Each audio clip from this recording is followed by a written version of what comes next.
నేను ఒక వర్కింగ్ మామ్‌ని. కానీ మీల్ ప్రెప్స్ పైన ఎప్పుడూ డిపెండ్ అవ్వను కూడా.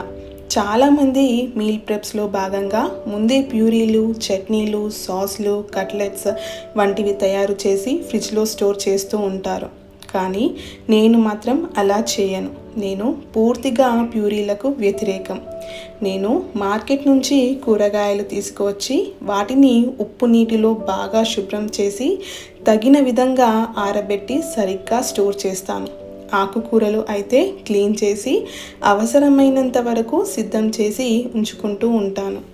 పుదీనా చట్నీ, టమాటో ప్యూరీస్, సాస్లు, కట్లెట్స్, చింతపండు గుజ్జు, శాండ్విచ్ స్ప్రెడ్స్ ఇలా ఏవైనా సరే ఇవి ముందే చేసి ఉంచడం నాకు అస్సలు ఇష్టం ఉండదు. ఎందుకంటే ఇవి తాజాగా చేసినప్పుడు వచ్చే రుచి, సువాసన, పోషకాలు స్టోర్ చేసినప్పుడు తగ్గిపోతాయని నేను నమ్ముతాను.